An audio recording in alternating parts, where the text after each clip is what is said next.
Welcome back to the Win with Dice podcast, a podcast featuring members of the Win with Dice team. I'm Calvin, and I'm joined here by Ramon. Hey guys, is this your first time listening to the Win with Dice podcast? This is the podcast where me and Calvin just talk about our games, running them, playing them. We take a casual approach to jamming, and we just want to show you guys that two jabronis from Canada can run some games, and maybe you can do it too. Yeah, we talk about games we've run, games we've been in, and all sorts of fun stuff. So, yeah, like Ramon said, hopefully GMing doesn't seem too scary a thing after you hear how chill it really is. It's pretty chill, and most people don't even know you're making it all up. Yeah, that's the big secret. You're just laying down track in front of the train. Yeah. But no, you should probably prep something. Anywho, so we've got a few things we're going to cover today, including some stuff that we've seen online and some stuff we've played in, a bunch of grab bag of topics, and we'll see how many we get through in this episode. But before we get to the show, we have to get before we get to the rest of the episode, we have to get to the most important part of the show, which is the Win with Dice weekly GM tip of the week. Yes, the Win with Dice weekly GM tip of the week, brought to you by Calvin. Indeed. Yeah. So This is something I'm pretty much yoinking from the session 0 of the new series that started over on the Untold Stories Project channel by the name of Gemstars, which is basically a fantasy steampunkish world wherein the player characters are all magical girls. Oh, the early plug. I love it. You guys, whoever doesn't ever get to the end of the Win with Dice podcast, Calvin always does the plugs, and every time he talks about what show he's on the USP channel, it's always something ridiculous. And whoever, like, you guys should watch the whole episode. Go all the way to the end, because honestly, the little 30 seconds Calvin plugs for the show makes you want to watch it. And you should. I am very excited for this game. I've been watching a whole lot of JoJo and Sailor Moon to prepare for it. But what I wanted to talk about tip-wise before I get Calvin does his homework. I love the homework for this one. It's like, I have to watch a lot of JoJo's and Sailor Moon. I feel like it doesn't matter what it is. It's like I have to watch a lot of JoJo's plus X to prepare for this. Yeah, I was going to anyway, so. But no, I can definitely talk about this more in the episode if we have time. But something I really liked that happened in our session, 0 essentially, was that we all went through several different scenes, some interconnected, some not.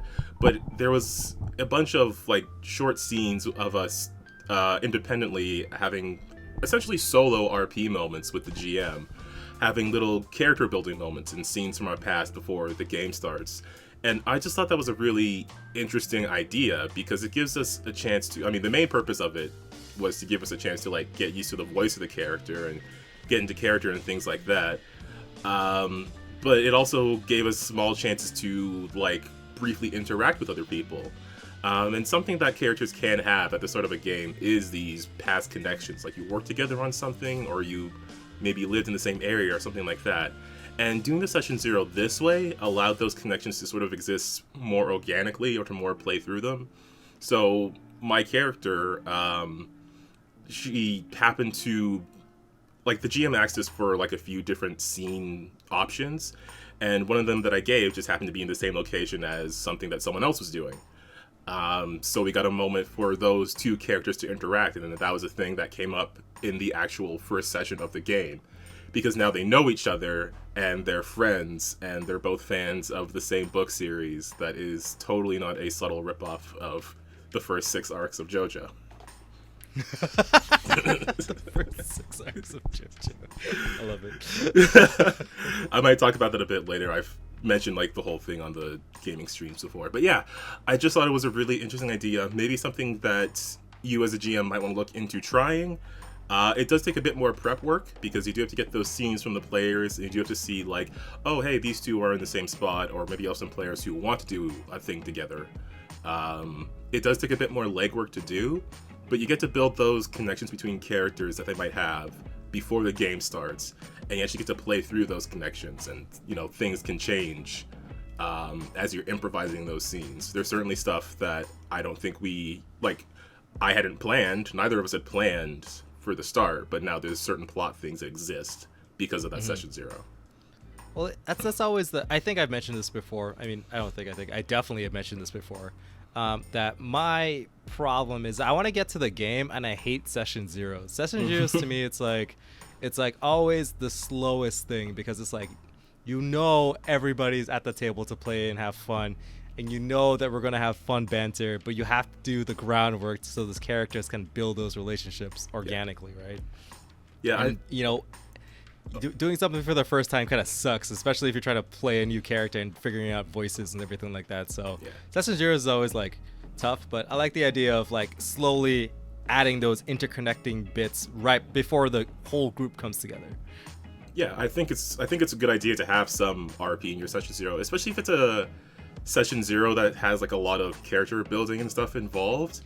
You really want to get some RP in there somehow. But I mean, I think a lot of this comes from like limited time, right? And limited ability to organize people and get them together. Like if we're playing IRL, I mean, everybody knows the dreaded schedule monster, the one creature that no one can defeat. It's a bit it's a bit easier when you know for a fact that like, hey, everyone's gonna be here at a certain point in time for a certain number of hours because we're all on a stream. You could probably afford to do that a bit more, and you certainly want to if you're playing something that people are watching, and that's a whole other thing that we could get into.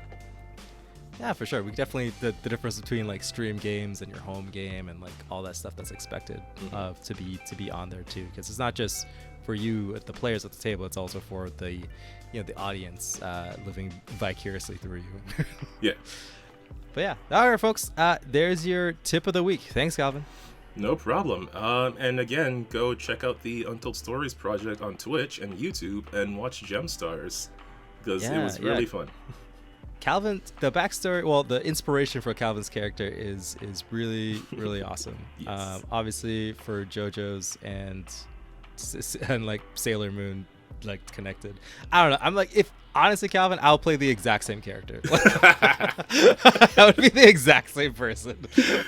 Oh man, it would just be Magical Girl Duke. Like I swear to God, it would just be the exact same person. This is completely off topic, but what I'm really enjoying is I introduced the idea that she was a fan of this book series, and I don't know, people just like kind of like clamped onto it because it was a really fun idea, and then I realized, I probably should actually make like plots and characters for these to reference. Now there's like a fake book with a fake plot and a fake writer. Yep. Getting too deep, Calvin. Oh man, it's really fun. I'm really enjoying that game and all the stuff the homework I now have to do. But let's get into the actual show for today. So one of the things we wanted to talk about is a video by our favorite YouTuber, Matt Colville. Funny you say that, but honestly, I think like the reason why I am actually GMing now is because of Matt Cole was running the game series 5 years ago, like back when it was like running the game like 10, right? Wow. Like, you know what I mean? Like I was like, oh yeah. It was specifically an interview I saw of Matt Colville with Teen Phoenix. And I'm like, oh, I think this guy knows what he's talking about. That was a while ago. It was a while ago, right? So then it was like, oh man, I think I could GM again. And then now we have a YouTube channel. Yeah, here we are, full circle. Thanks, Matt Colville. You did it. Come join our podcast. Oh man, that would be. That guy's way too busy. Yeah. I would also be terrified, but more to the point, his recent video, Lore Delivery System. It was a video that sort of discussed getting your players to, I guess, care about your world lore in the context of them just wanting to take their characters and like play their characters and do awesome stuff with their characters. Sort of making it urgent and important for players to know certain details before they go into certain situations. And as well as discussing whether it should be easy or difficult to learn those things versus implementing that knowledge. Yeah, for sure. Because it's like, half the fun of the GM or being in the GM seat, right, is for you to make up all of the nonsense background stuff in your world, right? All the history, all the cool, how the way magic works, how the way society works, you know what I mean? Like all that kind of background stuff that is like half the fun of GMing. But that stuff is not important to beating up monsters and getting loot, right? Like nobody needs to know the history of this sword. They just care that it's +5 and flaming, like Yeah. yeah like the cultural significance of things, right? Players care, but they don't care. I mean, players, I don't want to make it sound like players don't care about lore, but I mean, those damn players. Those get off my lore. Get off my lore. But it is less functionally useful towards the actual playing of the game, especially something like D&D or Pathfinder, where the main focus is largely on the combat system. Like, you as a player knowing the history of an item doesn't affect the combat system. It doesn't affect the number you add to your die roll. But it can affect the story that you're actually crafting with those items. Yeah, right. And the idea is that, like, you have to make the lore information pertinent to your players, that they need to go and seek out this information, or like and dig deep into like how the history and stuff works in your world, so they can progress in the story, right?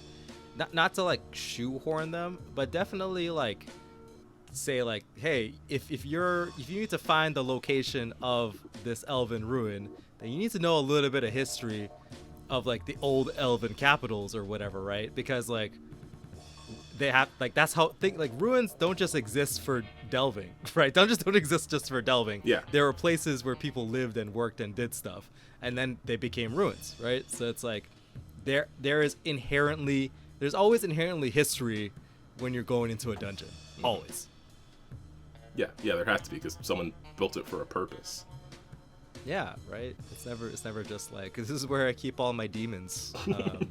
I mean, and my +1 swords.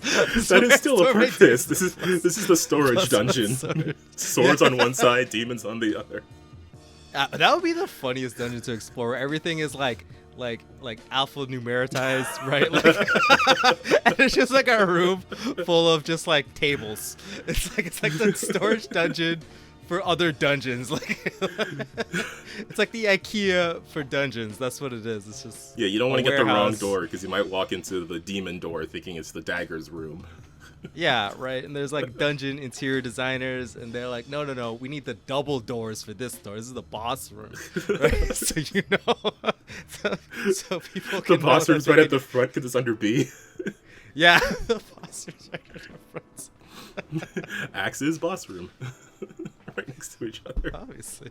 Yeah, right. Then it's like centaurs and then dragons, right? That's how it works.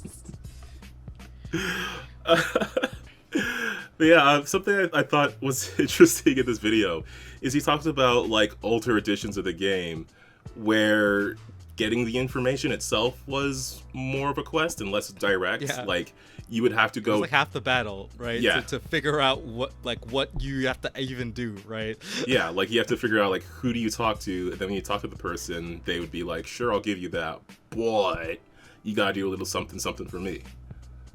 And I feel like there's still room for that, like because I guess I don't really have like the same frame of reference, because I haven't been playing older editions or playing as long and been in the RPG culture as long. Yeah. But I feel like that could still be a thing. But I mean, it depends on what sort of game you want to run, whether it's something where you want the players to have more direct impact, like their knowledge and research and effort is what reveals the information, or they know someone who knows it and they go there, and I don't know, maybe the journey is the effort, or the thing that the person wants is the effort that has to be made, or maybe there's none and you just get it and you have to go on to the next thing. Yeah, right. And it's fun because, I make the joke that players don't actually care about, they only care about stats and numbers and not like actual lore. But no, other players do. Like, people, like, you have to service the whole table, right? And people come to the table for different things. So that player who's actually interested in your world and like getting to know like, you know, every single NPC, or like getting to know like writes down the names of the towns and draws a map and stuff like that. Like, you know, this is for them really. Yeah. But also because, you know, it progresses the story, it like adds just a little bit more flavor, right? And the idea that you can be powerful both like in like your, you know, that you could be like a powerful fighter in the world, but also you could be a powerful sage. And the fact that you're just able to like, you know, have this knowledge of this secret knowledge that could like end the world or how to save the world is like pretty serious, right?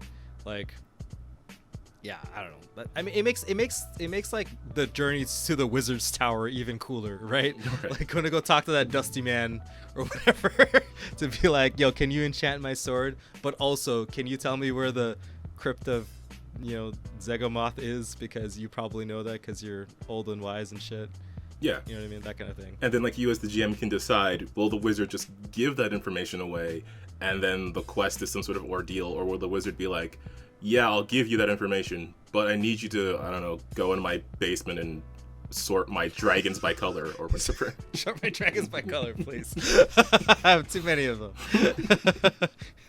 There might be some drakes mixed up there. It's all a mess. Like, yeah, I thought it was an interesting thing. He also brought up something I thought was really cool, an old episode of... Yeah. The funniest thing you say that, because dungeons are literally underground. So, like, all dungeons are actually basements, and there's dragons in them basements. Yeah. Look, all RPG questers are basically just those people you call to remove junk from your basement. That's true. They are like just junk it or whatever. That's their job: pest control and junk removal. If you boil it down, that's basically it. And hitmen. They're also. That's what they are. But yeah, something he referenced was an episode of The Outer Limits, which is a pretty cool show that I couldn't recall any episode, but the opening of the show was cool. And one of the episodes he referenced is one with this guy who essentially wakes up with no memory, but he has one of his hands has been replaced by like this glass hand that talks to him with this robotic voice, and it gives him certain amounts of information. And I thought it was a really cool concept. And he was just using it as an example of like delivering lore to a person. Like, I think the example he gave specifically was recovering different fingers of this artificial hand, and each one you add gives you more information, but otherwise sometimes the player may ask a question and you as the GM, either they don't have access to that information yet, or you just don't have it in mind yet. And then you can make a note of that, and then once they start expanding on their knowledge or expanding on this lore delivery device, you know that's something that it will eventually be able to inform them of. Yeah, definitely. Because, like, you know, you get those questions, right? I think Michael says it a lot, where he's like, you know, somebody knows, but who knows, right? like, you know, like, you don't know, but maybe somebody knows, or like, who knows, right? Like, yep. Maybe that's how it works. Especially if he doesn't know, or he doesn't want to reveal the secret yet, or, you know, I tend to do that often because I don't have any clue how my world works. I'm a napkin GM through and through. My plot is paper thin, and I'm here for the violence. That's what I'm here for. So yeah, I will often just kind of make stuff up on the spot, and then I'll say, like, you know, who knows, right? Maybe that's correct. Or like, sure, give me a roll. That's the best one. That's the best advice. Just ask them to give you a roll. Yep. And say that it's not high enough. Unless it's a 20. Then say, well, I can't tell you right away, but I'll lead you the right way. And then you start laying those railroad tracks. Yeah. That's why you ask for a roll. That's why you make the group do a perception check, because then everybody's rolling their dice and doing some quick maths, and that gives you a few more seconds. This is danger time, right? Like, put on the anime music. You're like, I only have 2.5 seconds to figure this out. And just buy yourself a bit more time to think about the consequences of the thing you're about to improv. Yeah. The world shatter. You know how many like plot shattering things are just made up on the spot because I didn't give enough thought to it. I'm like, oh, I need to backtrack this really hard later. so good. I'm the best GM ever. Players will never know, and I'm not gonna tell you guys which one it is. I know so you guys listen to the podcast. I'm not gonna tell you. I'll never tell you. Never give up my secrets. Yeah, I mean, bit off topic, but that's one of the things that stresses me out about running on like a stream game is because by nature of GMing, you have to improvise things, and I worry that I'll make something up and then come back to it and be like, oh god, my entire plot is falling apart. Yeah, because the players literally have a record of what you said. Right? And you can't, like, it's so hard to just, like, I don't know, the idea of just retconning something on a stream game feels more stressful to me than just like a home game, because if it's a home game, only 5 people know about it. Only 5 people know you made a mistake. Yeah, it's a stream game. You got a whole audience out there that knows what's going on. Yeah, and they're definitely invested in your lore. I think that like was one of the cool things about jumping into a stream game. It's like I'm always there for like the big moments, and you know what can I steal from that GM? Get my notebook, and just sit there and just write down stuff. I'm like, oh yeah, that sounds pretty cool. Now that's canon. Like, yeah, all GMing is stealing. That's why we do this podcast, to make it easier to steal from us. It's because it's an art, and no art ever exists by itself. Everything comes from somewhere, and is always inspired by something, and continues to inspire other things.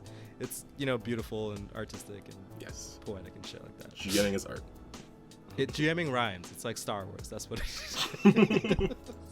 It's like poetry and rhymes. Yeah, of course. Thank you, Big G. Big G. I was gonna say Big G. Good old George Lucas.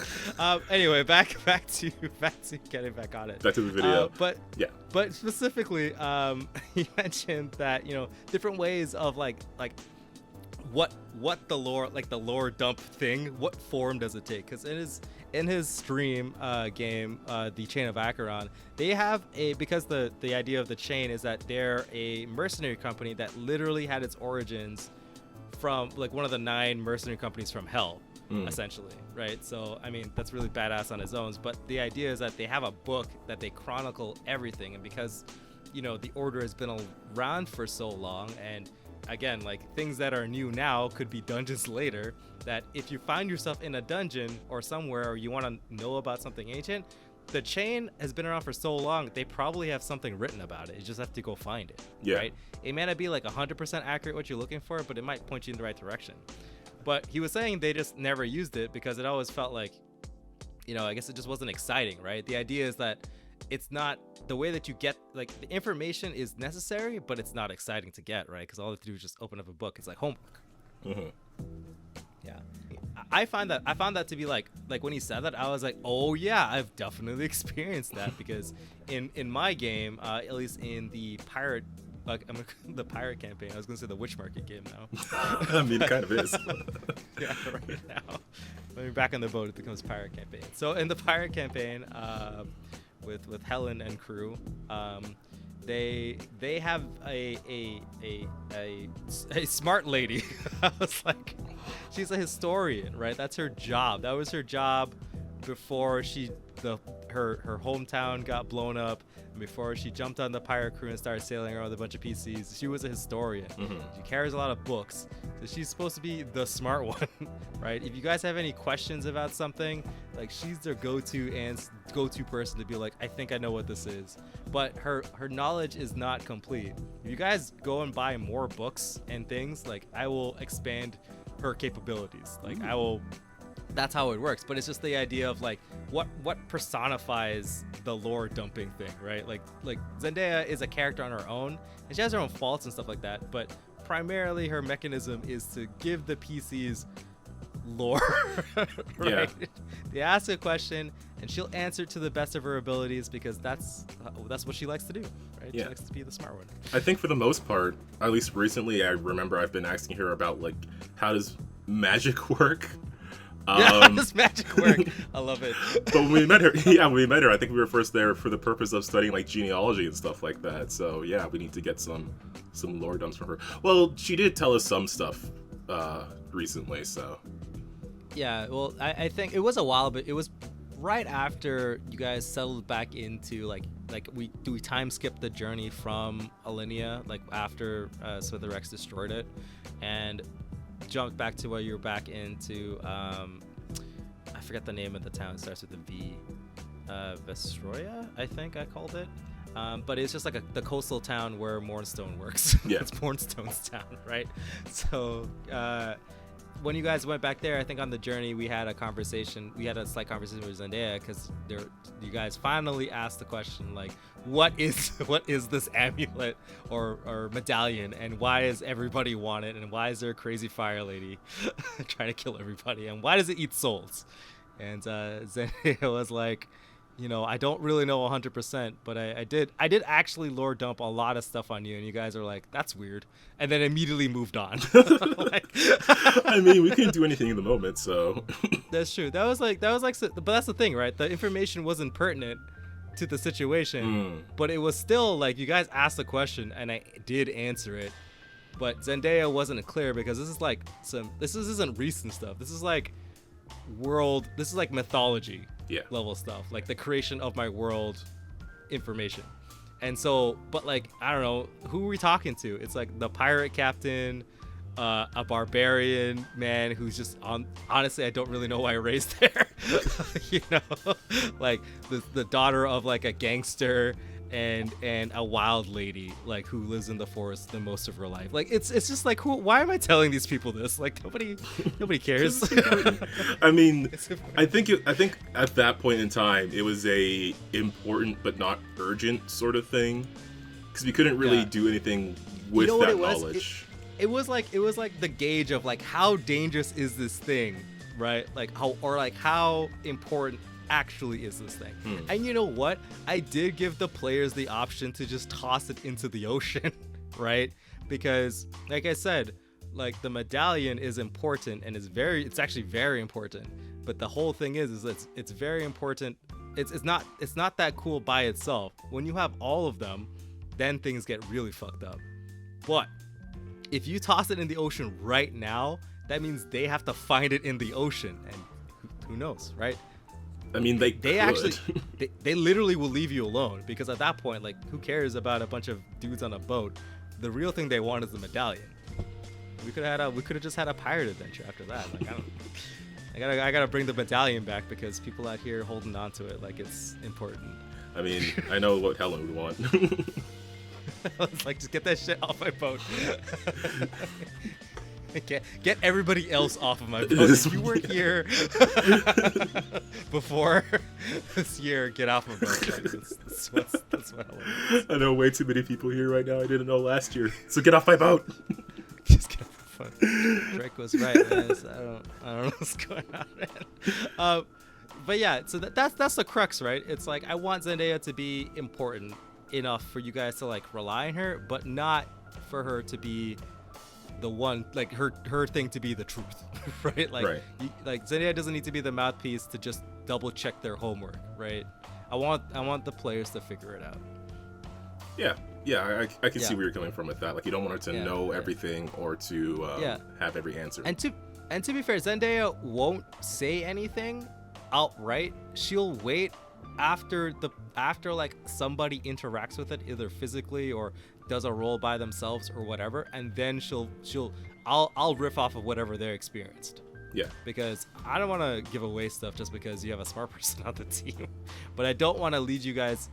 I don't want to. If you guys are like leading astray of like what's going on and being kind of crazy, Zendaya will kind of pull things back down a little bit, right, to get you guys back onto the right track. Yeah, I think that's good for like both character-wise and as a function of what you're trying to accomplish there.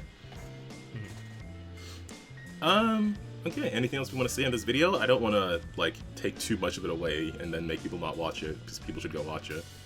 Yeah, it's a good video. I don't know, Calvin, you said you wanted to implement it into your, like, you had a thing that was kind of cool that you mentioned. I don't know if you want to keep that under wraps. I kind of do, because I do want to use it. All right, folks, we're going to move on. No secrets from Calvin today. There was a thing he mentioned, and I was like, that's a really cool idea. I'm just going to put that in my notes. I may also steal that idea because we talked offline about it. But you guys can watch the video and figure out which one it is. Okay. Let's get on to another thing we saw on the internet a while back. It was a tweet regarding tabletop RPG games and the concept of a useless immunity. And we'll have the tweet linked below if you want to go read through the actual thread and check it out. But largely what it was is a player gains resistance or immunity to a certain item or type of damage or object or whatever it may be in your game system. And then the GM starts to avoid using it in order to create more of a challenge for the party, or at least for that player specifically. That is definitely an issue that I actually that is very pertinent as well right now. Although it's not bad because the game that we're running, but I've definitely there's definitely an immunity I gave. Okay, so in the pirate campaign again. Apparently this is my hotly contested like campaign. It's the one I've been running the most, but it is the most magic items I've ever created ever. Right. in a campaign. It's off the walls and a little bit everyone's a little bit OP if I have to be honest with you. Except for Helen, may she rest in peace. Wait, what? that poor lady. She has the worst luck in the entire world, and no matter what I give her, it just never works out. Yeah, I don't think she's like too underpowered relative to everyone else. She just has really bad luck. Because if I got good rolls, I'd be putting people down. That is true. But yeah. So speaking of immunity, Misty Fastfingers, the fighter of the group, who uses daggers and has this cool snake theme, a la Taylor Swift, Matte Black era. So whatever so that means. Yeah, whatever that means.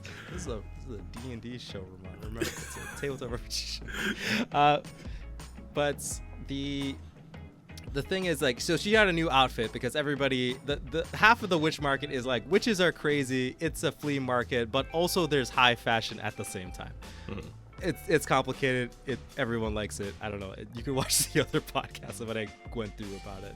But she got a new outfit, and it has like resistance 10 to magic attack, just straight up magic resistance to 10, because I like the idea that snake scales are they have like the properties of like resisting magic. That's just like the connection I like to make, because snakes are a little bit spiritual, and like that's my vibe with them, right? So she has resistance 10 to magic, and like, at the time I wanted the number to be big, the resistance, but I didn't want it to be small enough to be negligible, right? Like, who cares if you minus 5 damage off of like 30 or 40 like damage from a fireball, right? It's like, who cares, right? That's not gonna 10 is like the number where it's like, I think that like she can get a little utility out of. But to me, like, every time it happens, I'm also forgetting that like the average roll, right, is like pretty minimal. Even if I roll on like a couple of dice on a magic attack, it's like, you're more than likely, if she passes, it's gonna be like 10. We're just at that level where it's like the damage, if she passes, it's gonna be around like 10 to 50. That's because like that's like a standard, like in Pathfinder, when you pass a save, you take half damage, and it's gonna be around 10 to 15 because the max damage is like 30. That's just where the math works out. And I'm like, oh my god, this lady is now indestructible, because if she does pass this roll, she basically takes 1 to 5 damage, and she's a fighter, so she has HP, right? Yeah, who cares? Yeah. Right? But you kind of roll with those punches, because now it's like, I don't think Misty Fastfinger was really being weak to magic, but I think the idea that everybody in the party is getting a little magical, and the foes that you guys are facing, because you guys are usually before, you guys were just fighting dudes with swords, right? But now it's like, we're in the whole witches market. Things are getting a little higher level, the next level of like D&D, right? It's like, everybody gets a magic spell, everyone's like a wizard or a dragon or something. Things just get kind of out of hand. And I think the idea that Misty Fastfinger is not necessarily being like a mage like everybody else, kind of getting a little bit of magic, but having the ability to shrug off damage was really cool. So, and like we have these cool more badass moments. I don't stop throwing magic at Misty. Even now, I just throw more magic at Misty because I know that she can resist 10, right? Yeah. So that was my solution to that problem. It's like just keep. I don't know about immunities because we're talking about resistances. I totally off topic, but the idea where it's like you just keep you throw it at them, so they feel good and feel powerful and get those cool powerful moments. But yeah, I get the problem. Yeah. That was a big rant to not answer the question. I mean, I feel like the answer to so there were some possible answers to the question within the thread itself, such as making the thing more active, making there be a cost for it, stuff like that. To me, though, I don't see what the problem is. Well, I mean, I guess it depends on how broad the thing is. But yeah, but I think if they're prepared for it, like let's say the campaign is just about fighting black dragons, right? And you know that they breathe acid, so if you want to get immune to acid, that's a good idea. It does take away from like the scariness of an acid attack, right? But that's good for the player to think ahead. Like I think they should reward that player, right? At least once. Yeah, right? like if someone's going into a situation where they make the effort to consider, I mean, like. It's sort of the same as within someone having a good combat strategy in a moment, and then they do some good damage. They get rewarded for their thinking by doing well in the battle. This is just thinking ahead. That's just like a longer version of that. For sure. It's like those. So it's like you have like the micro skills and the macro skills, right? This is like a macro skill that are a macro level of the game that the player is considering, and I think that a lot of players don't act like that's like where like the player is thinking ahead, the player's paying attention to the plot. They're not just going through battle to battle or whatever. They're really invested, so they're like, I want to prepare, right? They're thinking about your game on the macro level, which is really good. I think that the more players get invested on the macro level of your game, like the better it's going to be overall. Yeah. Right? So I don't know, I don't think it's a problem, but I think that like you could also just have a thief steal that ability. You can get them like if it's an item or something like that. I don't think it needs to be active unless you think it's really, really strong, like they're immune to like swords. Like I don't know like what immunities are in. I'm sure like Dungeons and Dragons is the game that everyone's talking about, but you know what I mean, like I don't know if there's immune to like bladed weapons or something because you're a jelly man. That would be pretty fun to be a jelly man. I would play that Gumby character, but it's like I don't think it's that big of a deal. Calvin, I feel like you also said it's not that big of a deal, right? No, I mean like it depends on how much cost there is for the thing in the first place. But to me, I think if someone went through the effort of either acquiring or being rewarded or finding or just somehow getting their character to have some sort of resistance or immunity or whatever, I don't think as a GM I would want to take that moment away from them. I don't think I'd be like, well, I know so-and-so is immune to fire, so I'm not going to use anything that uses fire. Like, that's the play, right? Like, that's the fantasy. That's the, everybody's going down because there's this big whole fire explosion, but I'm able to resist against it because I have this whole thing that I'm using, this device or this ability or whatever. Yeah, plus like all you have to do is fire everybody else and then slap the guy with the we're assuming it's a dragon. You fire everybody else, right? Everything is dragons when we talk about it, typically. Because there's just dragons in my basement. So you blast everybody else with the fire, and then all the melee attacks go against the dude who didn't get the damage, right? No one's gonna be mad. The dragon's gonna realize real quick that this dude is still standing and be like, oh, I have to eat you. Yep. Right, and then you just go eat that guy, and everybody's cool with it because the damage is spread evenly, and everyone's hurting. So who cares about your immunity? I'm petty, right? like also, I think it's totally fine for bad guys to change their plans, right? If they know something doesn't work, right, and they can, and if it's like a campaign thing, and this is like one of their main gimmicks that they're immune to. They know that this character is dangerous, and they will try their best to find another solution because that's what you would do. Yeah, right? The bad guys want to win too. If they know what they want to do isn't going to work, they'll try something else. Yeah, the bad guys want to win. It's just like they have lightning and you're immune to lightning. Well, they're just gonna throw a big rock on you. Like, defend yourself against that, chump. Like, go eat this rock. Take gravity. Yeah, take gravity. Additionally, like in a party-based game, like being the last one standing is pretty stressful. If the rest of the team goes down because of something you're immune to, then you're facing whatever enemy took them all down on your own. Exactly, right? It's not actually a problem if you kill everybody else. Like, yeah, that's what the balance. That man gonna do? Yeah, what is that man gonna do? Right? Like, who cares? He can't beat everybody just because he's immune to bananas. Like, I don't know. Can't beat the banana cannon. Yeah. Sir, it's not working. It's too strong. Pull back, get the coconuts. I feel like that's like King Croc's idea of when he's like Donkey Kong's coming through. Like, he's like, oh shit, guys. Oh, I was picturing that scene at the end of The Last Jedi where what's his name is firing all those cannons at Luke, but it's all just bananas. It's all just bananas. More. Just Man. Yeah, I don't know if I was like, yeah. I can't believe that sick burn that Luke did cost him his entire life force. You know what I mean? Like, man's like, deuces. Like, it's like, he's JK. I'm not even here, bro. Get wrecked. And then he's just like, then he just was like, and now I'm dust. Like, he had to get one before he left. Yeah, Luke's a petty bitch, man. Like, yeah, like I don't really see immunity or resistance as too much of an issue, because at the same time, your bad guys can do something else, or they can bring everyone else down. Or like there's ways around it that don't require having to change a bunch of things. Yeah. Don't be a jerk and then stop using something entirely because you know someone's resistant to it. Just use a water trap. Like, no one's immune to drowning unless you're a fish, right? Like, you know what I mean? Yeah. Like, just stick them into a water trap, and who cares if they have like immunity to 5 different things? There's no oxygen there. You immune to breathing?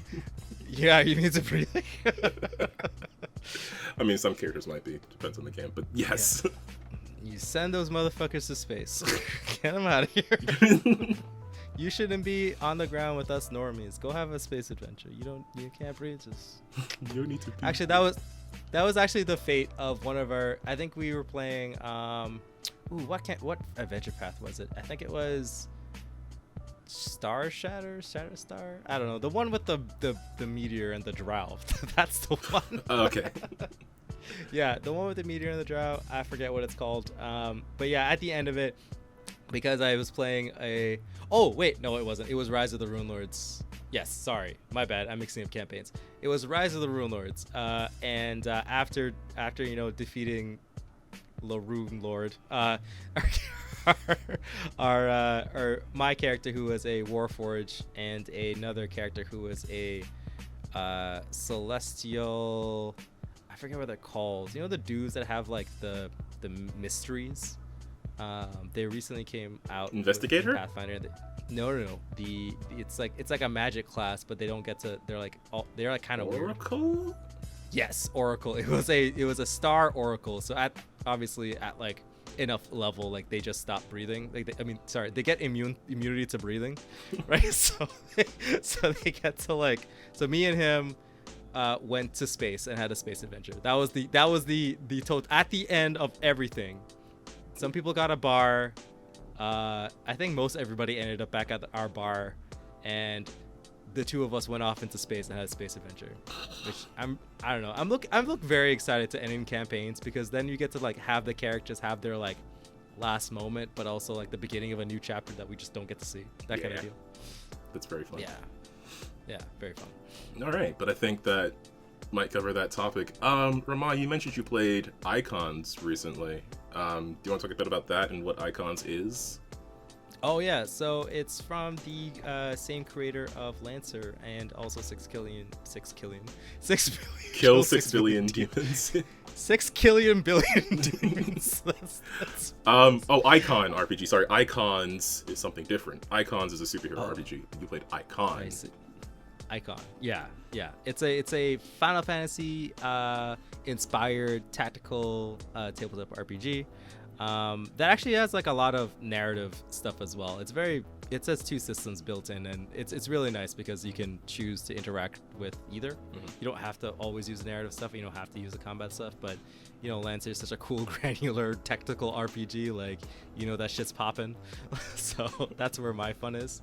But yeah, it's setting a fantasy world where ruins kind of spring up from this old dead empire as they do, and you're kind of living in this post-apocalyptic world, but it's like the green age of the post-apocalyptic world. Like, it's like a Ghibli film where like things are nice on the surface, but things are gonna get real bad real fast. Right. Yeah, this is called the churning, as in like the bowels of the earth is really shooting back these ruins up. Whenever these ruins come up, it means bad news. Like, monsters start showing up. It's also very, I would say, like Eastern inspired in terms of its magic. There's no distinction between magic and physical, so whatever you try to do to solve a problem, it could be considered you're using magic or physical. But the idea of like spirits, and how in spirits kind of just inhabit a bunch of stuff, and like they're direct forces of nature, and they can be communed with, that kind of stuff, like that kind of philosophy in magic. So yeah, it's cool. But yeah, we were playing it. We also had kind of like a level 0 entry, where there was like a festival that was being done, but there was a bunch of little random stuff around the village that we were like all kind of just passing through or were from, and we kind of just on the spot we're like, okay, who knows each other? It's like a bunch of people can know each other, and one person gets to be the outsider, right? And that kind of little fun interactions we did. And my character I'm playing a harvester, which is like, so like the concept of it is like, so the way it works, okay, Icon, if you never played it, it's like you choose a class, and within that subclass there's a subsection that is a job. So all the jobs that are pertaining to that class has like an overarching like set of abilities and like idea towards them, and then there's like the subsection is like in the jobs. It's like they have specific stuff, like there's like the melee class, right? And then in the jobs there's a dude with a big sword, there's a dude with a big shield, there's a dude who's like a grappler who will suplex you, there's a dude who's like who will like talk shit and get you mad and provoke you and stuff like that, right? Yeah. So like within, like, that's the kind of the idea. So the harvester is like basically the support class, but also like they tend to be a little bit more spiritual characters.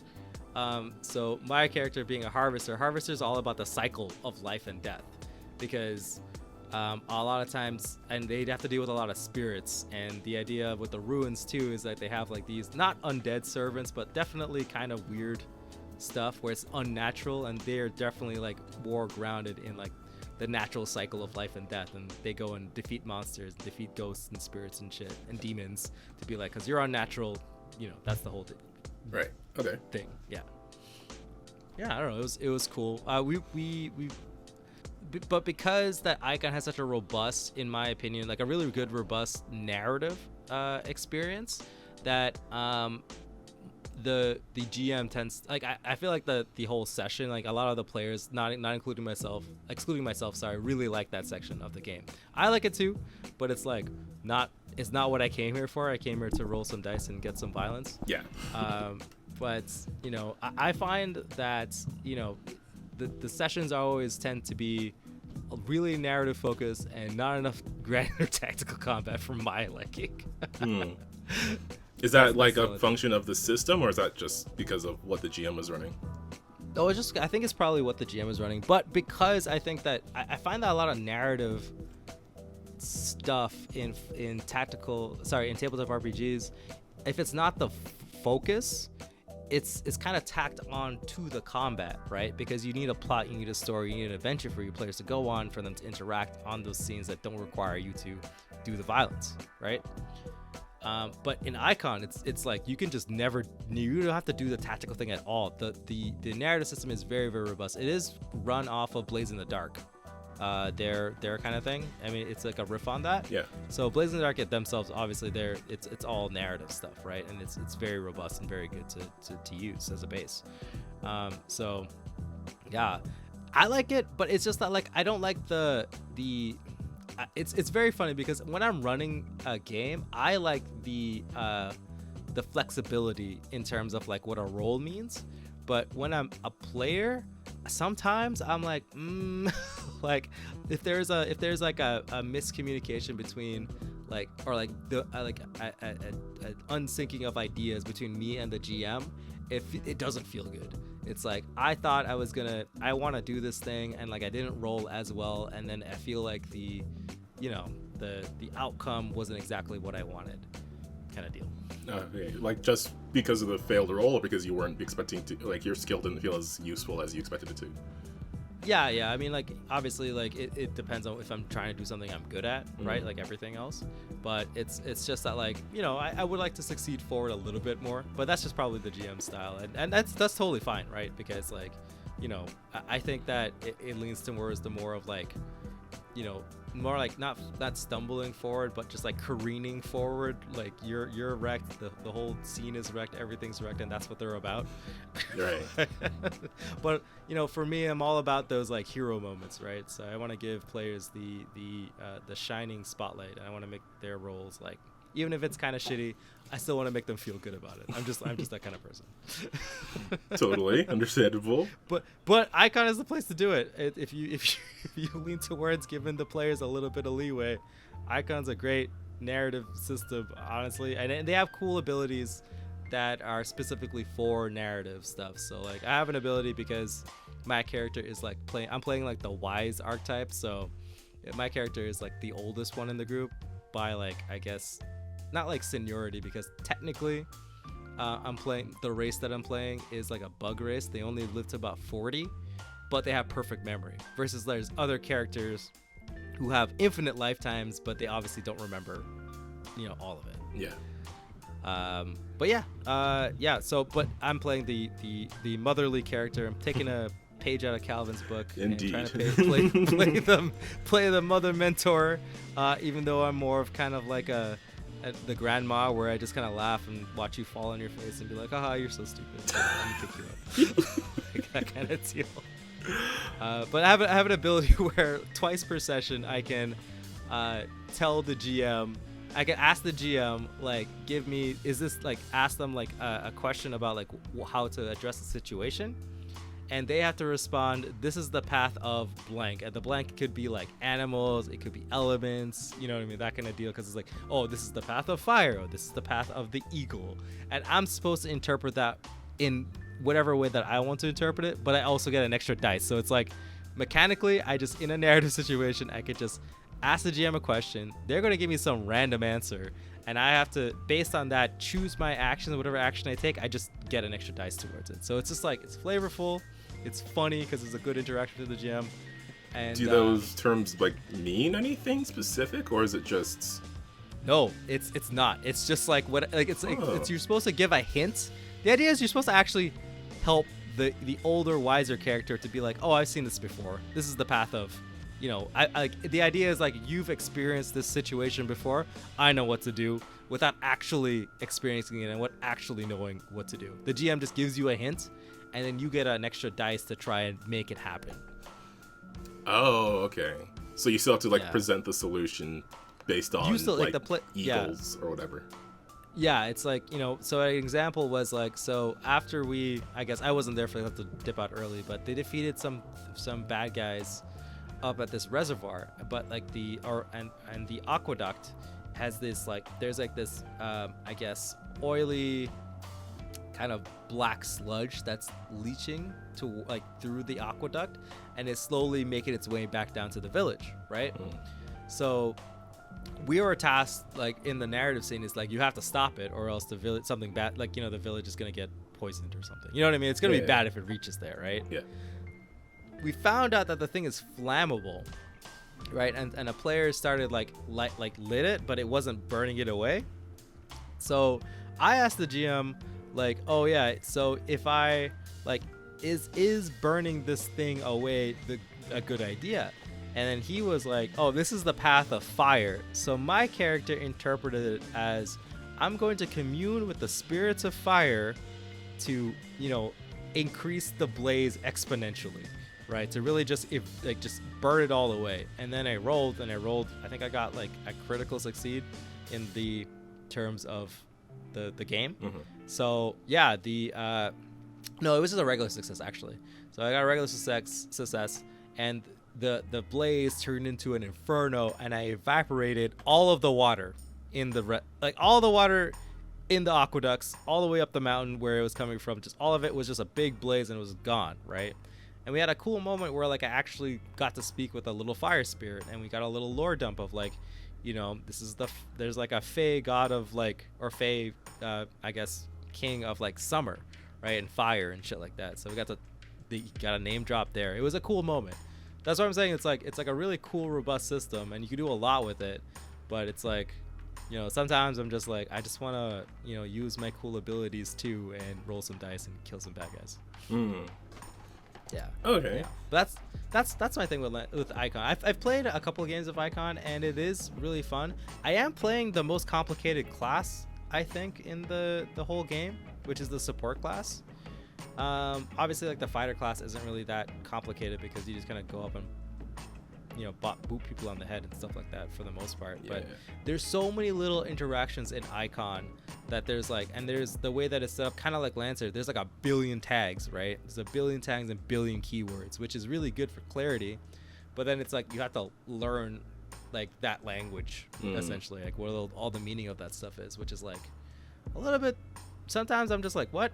Right? While I'm trying to pilot like this scythe wielding mantis lady, who's like summoning the power of life and death and trying to keep my teammates alive while, doing something else. It's like a lot of stuff going on all the time. And the enemies in the game are as not complicated, but as like brutal as the players, I would argue. Like if maybe my GM is kind of brutal, I can't tell. He tends to lean on this is just, you're just gonna have to learn, kid, kind of mentality. Yeah.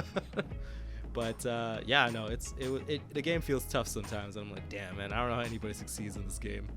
I feel like I have to pay for every inch we make in blood, man. Jeez. It's interesting. Yeah. I downloaded the book, but I never got into reading it as of yet. Is there any other mechanical stuff that stood out to you in this game? So like there's no additions to rolls. It's just like they changed it now. So so everything is like a flat roll. So like whatever, like, and there's also like defense, which is your AC equivalent and stuff like that. And there's also this cool mechanic where it's called bonus damage dice, right? So bonus damage is like, instead of you get it as like an extra bit of like damage, like tacked on, like instead of you rolling like 2d6, it would be 3d6. It's actually 3d6. Take the two highest. It's advantage for damage. Which I thought was a really cool mechanic. Okay. So you're more likely to get them like a more close skewer to the maximum amount of dice. So that's really cool. And the game has a bunch of cool patterns and interactions with their area of effect stuff. So they have this one called Arc, which is pretty cool. It's basically just like you just it's like Snake, where you just, whatever how long your arc is, it doesn't matter, as long as it doesn't loop back onto itself, you can just keep drawing it. So it's like a really cool thing. And mechanically, like, all the classes feel very distinct and it feels really fun to play. I would say, like, I may have not said the best things about Icon in this little introduction, but I actually really like the game, and the game's super cool and super flavorful. Like, I am really excited for this thing to actually be finished. Okay. Yeah, I'm just looking at the page right now, and I'm seeing some of the art and the description of it. It looks like it's an interesting space to play in, so I don't know, maybe I'll give that a try sometime. It will be linked below if you guys want to check that out. Yeah. Icon is super dope. Super dope.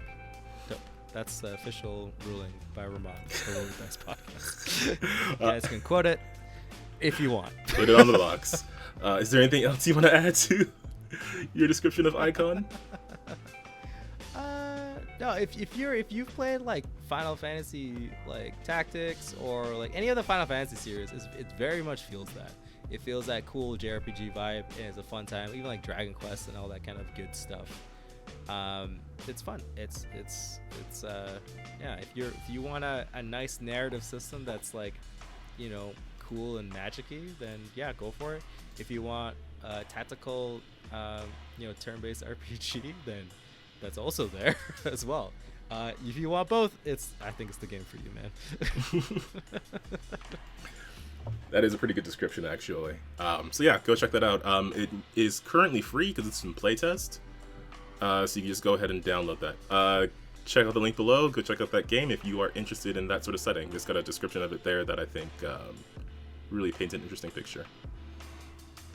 But that, I think, is going to be it for this episode. We were kind of touched on a whole lot of... This is another one of those we saw some cool things on the internet episodes. These are all thoughts. But I hope you guys learned something, or whatever opinions you guys have of me and it's changed, you can let me know. And how I like to dodge questions and never actually answer them. Just talk about whatever I want to talk about. Exactly.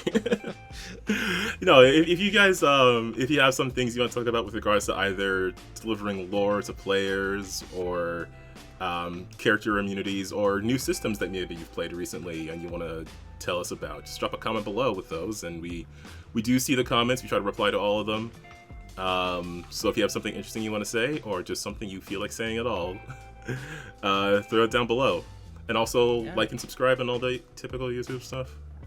For sure, yeah. I'm definitely curious to see if anyone's had more any more experience with Lancer. Not Lancer, I couldn't say it. Icon. Oh my god. My words coming in my mouth. Yeah, I would like to hear people's experience with Icon, because I have positive things to say about it. It just does feel like sometimes getting your character to work, it's just a little complicated. But I am playing the most complicated like class to pilot in that game, so. So it's just a bit of managing that. Okay. Additionally, below, there's a whole bunch of links to so many awesome people. There's a whole lot of Lancer stuff going on. You can also check out Plymouth Rock, the newest Lancer RPG series on Akuwa Station. Be sure to go check out that game. As well, I do want to make sure I shout out the Untold Stories project, where I'm at on Mondays and Tuesdays, playing in the Starhaven superhero game and in the Gemstars Magical Girls game.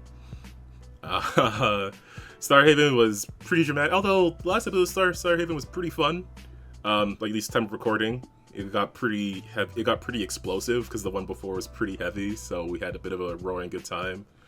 We're gonna open up with a pretty big 3-way combat, so I gotta make sure I level up my character before then. Ooh, fun. And of course, Gemstars. What else can I say about being a magical girl in a fantasy world? I did mention this on the gaming streams, but I guess I know not everyone who listens to either listens to both.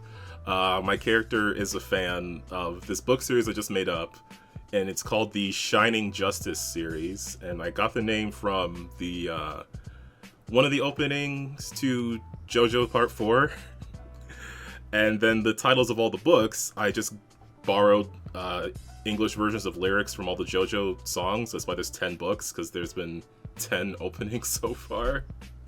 Nice. I mean, technically 11, but I didn't count the spin-off because there was no lyrics in that. And now I have to figure out plots for these things. It's true. I mean, you could just take the plots from just rewatch the openings and be like, what do they do? Just make that the plot. I would never be already doing that. I'm partially doing that. But Part 4 had 3 openings, and I have to figure out, like, how would I spread that story across 3 books? But yeah, no, it's I'm sure I'll have something at some point in the future. And if you want to see that, be sure to check out Untold Stories Project. And if you want to see more of us, check out all the other podcast episodes or the gaming streams. We've got Arkham Knight, Outer Worlds, Skyrim, all sorts of fun stuff going on. And I think that is going to bring us to the end of this episode. Ramon, anything else you want to say before we head off? Nope. All right, well, for all our iconic GMs and players out there, just remember to keep on Winning with Dice. And we'll see you next week. Bye, guys.